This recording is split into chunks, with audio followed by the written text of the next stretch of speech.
आज आपण बनवूया मस्त अशी गॅस, कढाई, इतर कुठल्याही भांड्यांचा पसारा न करता या एका केटलमध्ये मस्त हक्का नूडल्सची रेसिपी। तर इथे माझ्याकडे आहे हे अगारो रेजेन्सी मल्टीपर्पज कुकिंग केटल। यामध्ये आज आपण हे नूडल्स बनवणार आहोत। यामध्ये काही उकळवायचं असेल किंवा काही वाफवायचं असेल किंवा काही बेक करायचं असेल तर ते सुद्धा अगदी आरामात होतं। आता आपण मस्त हे नूडल्स बनवूया। तर इथे मी पाणी छान असं गरम करून घेतलेले आहे। त्यामध्ये नूडल्स टाकून यामध्ये तुमच्या आवडीचे सॉस टाकायचे आहे। सॉसचं प्रमाण कमी किंवा अधिक ठेवू शकता।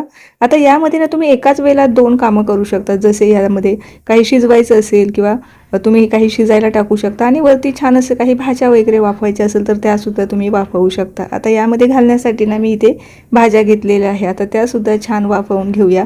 याला छान असं काचेचं पारदर्शक झाकण दिलेलं आहे, त्यामुळे भाज्या वाफताना सुद्धा दिसतात। कारण आपल्याला यामध्ये जास्त शिजलेल्या भाज्या सुद्धा नको आहेत। हलक्याशा मऊ झाल्या की काढून घ्यायच्या। नूडल्स जर शिजले नसेल तर थोडे अजून शिजू द्यायचे, परंतु भाज्याही छान वाफलेली आहे आणि नूडल्स सुद्धा छान शिजलेले आहे।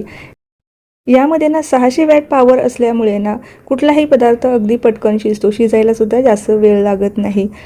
यामध्ये व्हेरिएबल टेम्परेचर कंट्रोल असल्यामुळे तुम्ही हीट तुमच्या गरजेनुसार सेट सुद्धा करू शकता। 3 ते 4 मिनिटांमध्ये परफेक्ट असे आपले नूडल्स तयार होतात।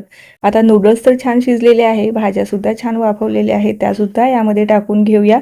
मस्त आपले हे इथे नूडल्स तयार झालेले आहे। आता नूडल्स बनवण्यासाठी अजिबात जास्त वेळ न लावता अगदी 3 ते 4 मिनिटांमध्ये आपले हे परफेक्ट नूडल्स इथे तयार होणार आहे आणि वेगळे कुठलेही भांड्यांचा पसारा नाही किंवा गॅसची सुद्धा आवश्यकता नाही, तरीही आपले नूडल्स परफेक्ट तयार होणार आहे।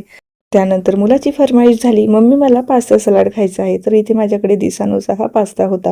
हा पूर्णपणे गव्हापासून बनवलेला आहे। यामध्ये कुठलेही आर्टिफिशियल कलर किंवा कुठलेही प्रिझर्वेटिव्ह मिसळलेले नाही, त्यामुळे हा शरीरासाठी फायदेशीर आहे। तर पास्ता सलाड सुद्धा तयार झालेला आहे। त्या आपले मस्त असे झटपट तयार होणारे नूडल्स आणि पास्ता सलाड इथे रेडी आहे। नूडल्स बनवून झाल्याच्या नंतर ना हे भांडं स्वच्छ करणं खूप सोपं आहे। फक्त एखादा ओला कपडा किंवा सुती कपडा थोडासा ओला करून घ्यायचा आहे आणि पुसायचा आहे। घासत बसायची सुद्धा टेन्शन नाही। आता तुम्हालाही हवं असेल ना, याची लिंक मी डिस्क्रिप्शनमध्ये देणार आहे।